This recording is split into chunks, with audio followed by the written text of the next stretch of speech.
Hi, everybody, and welcome to the Philly Fan Radio. And this is all about the fan perspective of what's happening in Philadelphia, specifically the Birds. Now, I'm your host, John Myer, and my co-host, Dan Palmieri. Dan, thanks for doing this with me. Yeah, thank you very much. It's good to tell things from the fans' perspective for once in a while. You mean like throwing snowballs at Santa? Did that happen at the fans, or was that the news? I don't know. I think it's all fabricated. I think we're a very pleasant fan group. We're very passionate. In fact, we were probably named the most passionate fan group known to the sports industry, including in Philadelphia. Weren't we? That's some good award, right? Yeah, if not, we certainly were sandbagged on it. Definitely. All right, everybody. We're going to try to do some cool stuff on this show, and it's really talking about what's happening at the Eagles from our perspective. We want to give you some cool information and what we think's happening in Philadelphia. You can take it, like it, leave it. We don't really care. We just want to actually get out some of our thoughts, and we want to hear some of yours, and we want you to comment on it or share it out there. And in fact, you can reach out to us on social media. We'll put all the links everywhere all around. Now, Dan, our topic today is spring minicamp is over, right? I mean, Yeah. everybody showed up. I didn't hear any holdouts or anything. And if there were, we didn't really give a crap. But before we get to that, Dan, before I cry, what were your thoughts on last season? Oh, God. It was a horrible time. I think what it came down to is not necessarily talent on the team. Our defense was atrocious, but it was more a lack of leadership. I think back in the days, not even long ago, certain years, you saw leadership. You saw people step up when things were bad, whether that be from coaching, whether or not, the players. There just was no accountability. It seems like people were just freestyling and, people tried their hardest to get out of it, but it just kept snowballing and it was dreadful. It's dreadful. You know the movie The Replacements with Keanu Reeves? This is what I Oh, envision. All fantastic. right. I envision that and by the way, there were so many games that the wins were horrible. And I don't want to say they didn't deserve to win because Yeah. obviously I'm a passionate fan and they deserve to win it. But when they got to 11-0 and they're the last few games, it seemed like the sand effect, right? Like quicksand. And every time they tried to get out of something, they just dug themselves deeper, and they just weren't able to complete a game. They weren't able to be in the right position, and it just seemed like this team that was taking the NFL and like kicking ass in the whole thing, and then hmm the last minute they just fizzled out. Yeah, I agree. They were winning ugly, and the writing was kind of on the walls for some of them, but overall they were finding ways to win, and that was the thing. That's the NFL. You find a way to win. It doesn't matter how you win. Doesn't matter. But everything that they were executing towards the end of games came back to bite them, and they weren't executing them all at all. Exactly. Now, Dan, let's talk about the spring mini camp. What was your thoughts? What were your feelings? Did you follow some of it? Yeah, I followed some of it. There's some interesting position battles we have on this team. It's going to be fantastic to watch. The secondary, which was dreadful last year. I mean, anybody that watched them, they were giving up, long passes. It was a free for all out there. They were giving up the Um, slot, the easy freaking uh, passes. They were giving up that crap like nothing. That was ridiculous. 10 mhm. yards, 12 yards, they were done. Yeah, well, that's what happens when you play 10 yards off coverage and you still backpedal. It's horrible. Oh, Horrible. I just don't understand the play. Listen, the defense. I mean, I have to tell you, we're not going to hold anything back. We love you, Philadelphia. We love the Eagles. We are do or die in it. But I'll tell you what, defense was horrible last year. To be honest with you, there was so many playing off. There were so many yards. The ridiculous thing of like no press coverage, anything. No, no. And it's horrible. I understand they were a little weary. You got older corners out there. Top end speed might not be as good, but you know, the best way to it felt like their defense was allowing teams to dictate to them. And as a Philly fan that's been watching this team my entire life, you want to go back to the days of Johnson, where you're blitzing, you're coming after the quarterback. You want to make them remember who you are. And it feels like this team just sat back and let teams dictate to them, and that's what we can't do. When you're in Philadelphia, you need to bring the pain.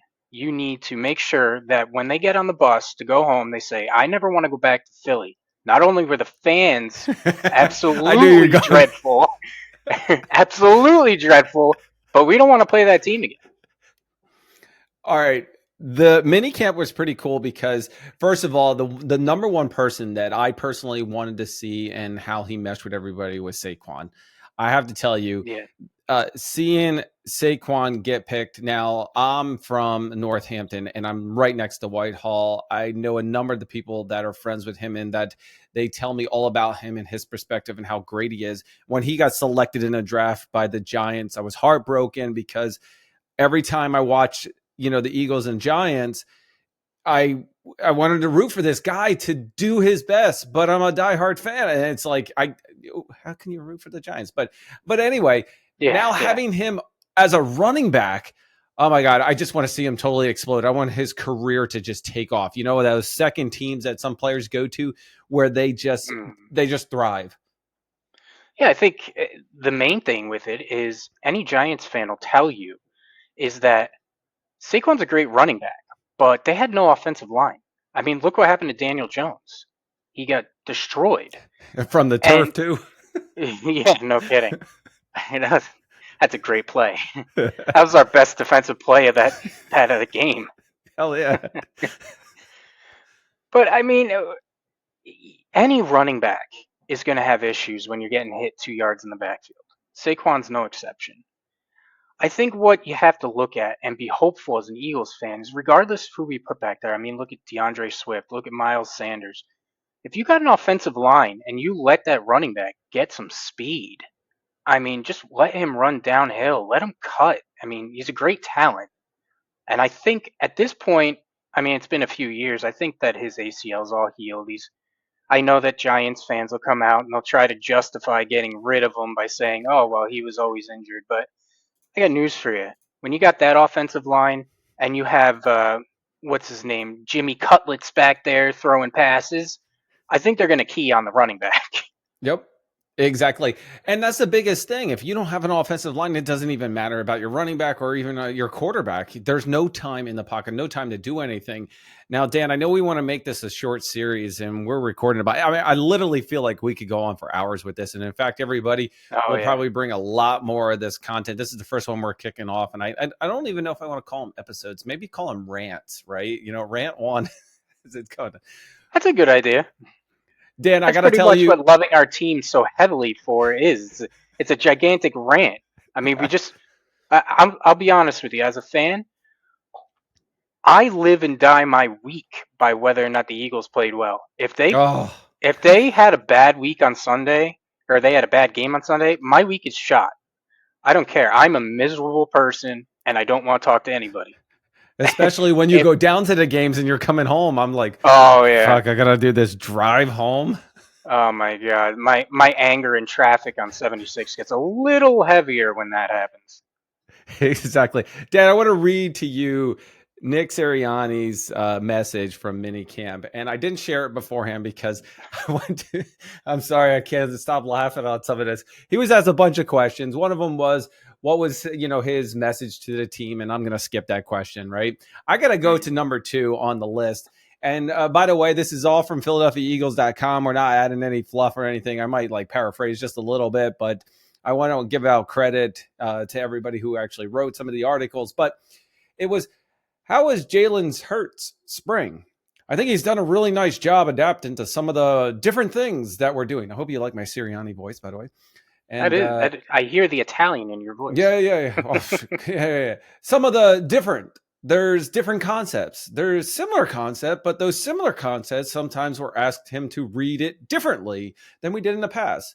There's similar things with the way the routes are being run, and then there's some differences on how we've run it in the past, as well as that goes on how that's supposed to be played and designed. And that's only the first paragraph. Good Lord. I'm sorry. Nick, listen, as a message to you and everything. And like, I think you, as a head coach or a coach or whatever it is, as a person, you're pretty cool. I like it, a thing, but I don't. Do I see the difference or is it similar in his message? I'm not sure, but I hope you like the pun. It's kind of alike. Yeah, but it's similar and alike. But what are two things that are similar? I'm sorry, we're getting into some education here, Oh my but god. I just want him to come out and be honest. Listen, Jalen Hurts is looking freaking awesome this year. He's going to rock shit. You guys are going to believe, like, tell me like it is. Don't give me fluff. Don't give me the news reporter stuff. Yeah, I think you're going to hear that with everybody. That the fluff, the masters of saying a lot but really not saying a lot. So basically, it's like, hey What's the Nick, how Lions do you head like the coach? team? Campbell. Dan Campbell tells it Yeah, like it Dan is. Campbell. Well, that's why everybody loves Dan Campbell. He'll look at you and say, Exactly. "This team sucks," and he'll be like, "This is exactly what we're gonna do. We're gonna punch people in the mouths, and we're gonna see." And Sirianni, I mean, you get him in a game, and he seems so animated and so jacked up. It's like he's ready to, lift weights on the sideline, but he really doesn't divulge much. And I think that's you got to understand his personality behind closed doors. I mean, if I was a player and I had a coach that animated and that driven to win, I'd want to play for him. But you got to wonder how he is behind closed doors. He doesn't seem like he's very assertive. And judging by what he's done and said in the off season, I get that hint. I mean, you hired Kellen Moore, and you said, "Oh, I'm going to let him call the offense, and I'm going to step away." I mean, okay, Nick, what are you going to do then? Are you going to be our hype guy? You going to be holding pom poms on the sideline? You going to decide if we go for it on fourth down or not, or is that going to go to Kellen Moore? First of all, Nick is very passionate on the sideline. In fact, I feel it, right? I see him jumping up and down and Mm-hmm. like, yeah, let's do this crap. At a press conference, he's really cool. When his kids are there too, be like, knock it off. And like, all right, we're okay with that. And I want to see him in the locker room, and I want to see him like, I feel like I want him as Dan Campbell in the locker room, like, we're going to rip their freaking heads off and we're just going to do this. I mean, like, I want to see the passion behind it, because here's what I feel. I mean, listen, you guys suck this game, but don't you worry about it. My fault. We're going to do better. Right. Or Mm-hmm. something like. Yeah, he needs to be the counterbalance to Jalen Hurts. Jalen Hurts is stoic. Um, he's not going to get in your face, but I don't know. A lot of people, I've listened to a lot of pros on TV say, "Oh, well, he doesn't need to be in your face. He can be leading by example." But as much as I love Jalen, I think he's a genuine guy. I think he's going to be a hell of a player in the league. His play did not inspire last year. His play he didn't lift people up and say, "Okay, I'm carrying this team. We're not going to lose." And that's just the way it's going to be. I mean, But are you saying his play or his personality, how he came across? Like, he was always very quiet, like reserved. And are you saying his play on the field, or like his emotion didn't come out? a little bit of both. I mean, if you're going to lack emotion on the sideline, I can understand. You're trying to stay even keel, which is hard as hell to do. I mean, I applaud him. I applaud him for staying even keel because I'd be pissed. But if you're going to do that, then you need to lead by example. And you need to show people on the field that this is your team, this is your city, and failure is not an option. I didn't see that. I saw that for him 2 years ago in the Super Bowl season. I mean, I don't want to hear the crap that he fumbled and he ruined the Super Bowl. He lost it. The man played out of his mind. Oh yeah, There's he no was way that you can totally. pin You that and on I him. watched it together. It was freaking awesome to watch, It was except for it's defense fantastic. letting it go. But Well, yeah. yeah, that seems Anyway, to be go the on. trend. No, it's just I want to see if he's not going to be a loud rah rah guy, fine. But I want to see him lead by example and show that will. And everything is from the fans' perspective. What we see, I don't think he was physically right last year. I went back and I looked at 2 years ago, trying to figure out what changed. He had a burst. He had decisiveness. whether it be throwing the ball, running the ball, he was making cuts that running backs don't even make. This past year, he just wasn't doing that. There were no cuts. There was no, desire, no will. And I don't know why that is. I don't think he's one of those people that gets the big contract and then, he lets up and be like, okay, well, I'm washing my hands of it. I'll just go through the motions. But I, and I, it's funny you bring up the whole leadership thing and, everything. It's, I did hear all over the internet that he's changed his leadership style and he is more of a get in your face type of guy this year. And that's what I want to see. And I hope that's Oh, true. now wait a second. That's really strange. I gotta look at those articles because I read probably halfway through the season last year that he had a coach, right, that helped him with his emotions. Major like ball players, major movie stars, all these people actually utilize this coach. And you're thinking, well, why do they want to limit his emotions? Well, if you kind of like short-term memory, right? When Mm, something happens, you have a short-term memory on it and you wash it aside. And for us on the sidelines, when the camera was on him, he had the straight, plain face, no emotion around it. He wasn't pissed. He wasn't like having that emotion. And everybody was wondering, like, why is this? What, is this the type of guy? Well, actually, he went through, I don't want to say like training, but he had this where mentality that it helped him control that and helped him have short-term memory, which I applaud the guy because, your immediate reaction to things could ruin so much. But at the same oh yeah. time, as a Philly fan, I want to see him get in your face. I want to see him go down. I want to see him, the passion, like mother, I want to see him grab the guy's helmet on his team and say, we're going to freaking do this. And then they just go out and they take it down the field. Yeah, yeah. I mean, I would love to see it. I mean, I can't even remember a quarterback that was really getting your face when the Eagles had him. I mean, Nick Foles, he wasn't an assertive guy. Donovan McNabb, we all know the things he had with T.O. We made the Super Bowl with T.O., and then all of a sudden, everything collapsed. Detrimental to the team. Uh, Gone. yep, yeah. So, and I don't need that, but I need leadership. I mean, maybe I'm old school, but I want to go back to the days of hearing Dawkins, somebody on that defense, somebody on that offense saying, Hallelujah, we're going to kick some ass today. That's what I want to hear. That's what I want to hear. Well, hopefully that's this season. Before I wrap things up, Dan, obviously we got two new coordinators, right? You talked about Moore. What about Vic? What are your feelings on Vic Fangio? Experience, which is something that we've been lacking for many, many years. His defense is a little bit of a hybrid of a 3-4-4-3, which I think could be good, but he doesn't blitz that often. So we're going to have to rely on the front four. Last year, front four in the second half of the season didn't get home. Yeah. So, and that's the thing that infuriated us as fans, right? You had your front four not getting home. So what do you want to do there? You play off coverage? Makes no sense. You're playing off coverage. Your team isn't getting home, so those little slants inside, and oh my God, CeeDee Lamb catching 15 balls a game. It's too easy. It's just too easy. But I think he'll bring stability. Um, and I think the main thing as a fan is it couldn't look any worse this year. So Vic is like 65 years old, a ton of experience. I got to tell you, he's coming from Miami. I really enjoy. I don't want to say, and don't yell at me for this, but it feels like I want to say up there with JJ a little bit, right? And I feel that he's got the experience, though he doesn't blitz. JJ was all blitz every down, which I Mm, absolutely us as a fan base really miss him.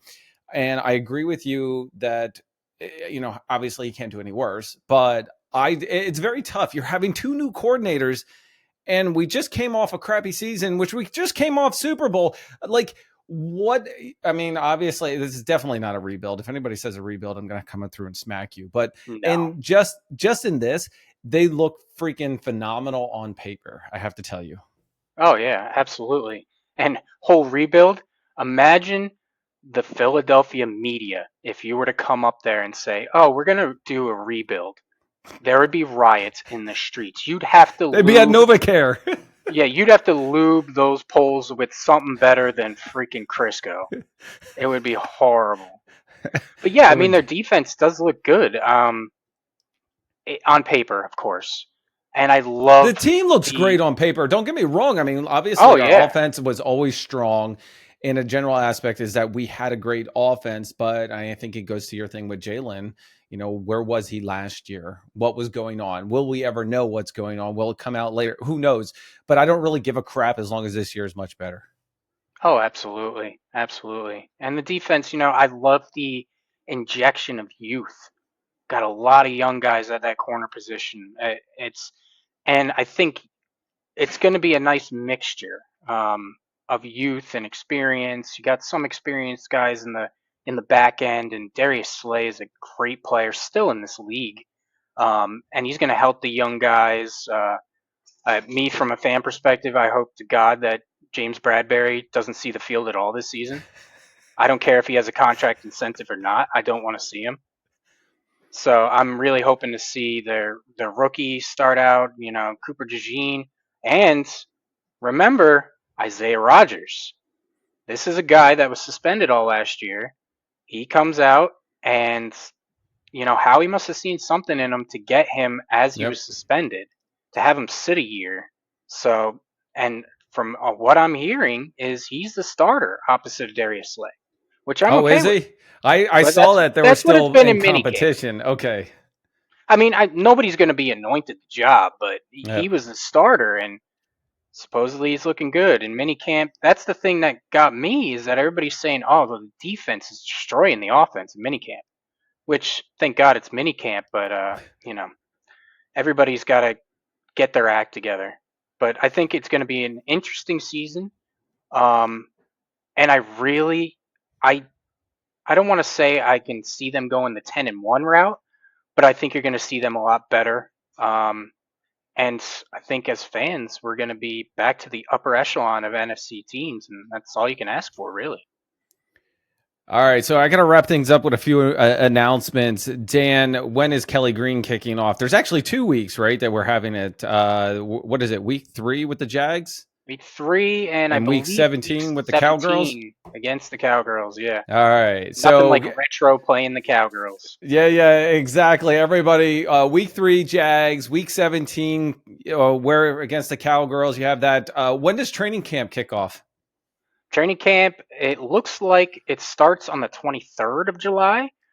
Usually, first practice is the 24th. Obviously, fans are not going to be privy to that because it's no longer at Lehigh University, which I miss. I miss the old days.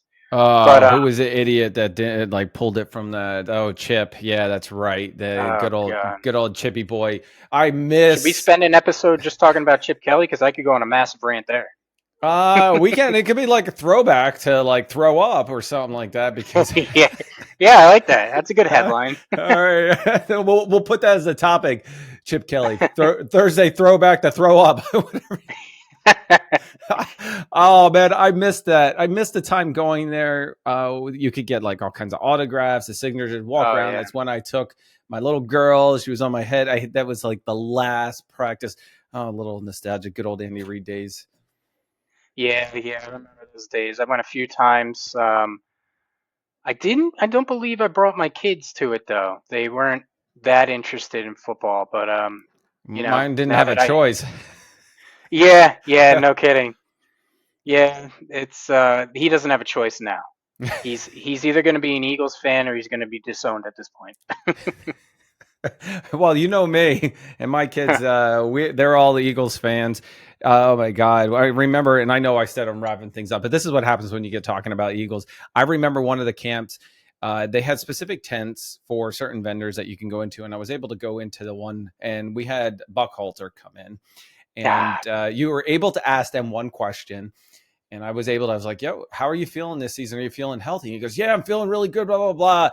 Preseason game. That's next. I think it was against the Jets, tore his ACL. I'm like, oh fuck, I oh should have never yeah. asked the guy that. Man, I was just so I was very upset about it. I So wait, wait, miss wait. having You mean that we should blame you for sure. that season going downhill? Yep. Against Buckhalter. Yep. Oh, 28, thanks a right? lot. Yeah. Good old Well, 28. please don't throw snowballs at me. So anyway, let's see. Well, we did that. Training camps in there, kicking that off. What's the other? Oh, you know what? Opening game is in Brazil this year. Real Oh, quick, yeah. what are your Yeah. feelings on this? I hate it from a fan's perspective because of the fact that we are now losing a home game. All NFC teams get 9 home games, and now we're getting gypped one. So we only have 8 home games. So I'm not a fan of it. I understand the NFL's perspective of trying to get international, and everybody's all about, making the money. Everybody wants the more money, but I'm not a fan of it personally. Did you know they can't wear green at that stadium? I did see that. I hope to God that the Green Bay NFL Packers, remedies that. Philadelphia Eagles. What the hell are you going to wear? They're not allowed any type of green on. It's going to be like a whiteout or a blackout or something or yellow out. I mean, like literally completely. You're not allowed to, as a fan, not allowed to have it. As a player, you're not allowed to have it into the stadium at all. There's a huge thing. It actually dates back into the history where they didn't allow the opponents to have any type of green, and they literally kicked them out. You weren't allowed to go into it. Yeah, I'm sure that the NFL is going to throw a few Benjamins at them, and that'll be the end of that. But I I don't think mean, so. that's I think they're going to sell a unique, specific one to this game, a jersey, the colors. I think they're going to offer huge ass discounts and merchandise right there. Like maybe they'll swap out. You can swap out stuff. yeah. Maybe the Eagles will show up in black, and then the Packers will show up in their cheese colors. It'll be the cheddar game. Definitely. All right, everybody. Well, I'm officially going to wrap this up now. Now, I want to let you know that the next topic hasn't even been decided. We're going to be talking not only everything and anything about the Eagles, we're going to try to keep it a little bit organized, obviously, throughout the season, but catch us the day after any game. We're going to try to record and get the content up there throughout the week. You know what? We've got day jobs, but this is a huge passion for us. So we're going to record as much as we can going into the Eagle season, including off season. And whoever knows, maybe we'll have some special guests on the show. Dan, thanks for so much for doing this with me, man. Yeah, thank you very much for having me. This is fantastic, and I look forward to doing this as much as possible because I can rant about my Eagles every single day. Definitely. Same with me. Everybody, this has been the Philly Fan Radio, and it's from the Philly fan perspective. Dan and I are season ticket holders, so we get to actually go down there. I said ticket holders, whatever it is. We get to go down there and watch the games and be on the sidelines sometimes to give you some insight and perspective, actually, what the fans are saying around everything. Now, once this comes out, hit those likes, subscribe, share on it, and also comment below. We appreciate it. Dan, as always, until next time, buddy. Thank you very much. Appreciate it, and I look forward to the next episode. Yep, we're out of here.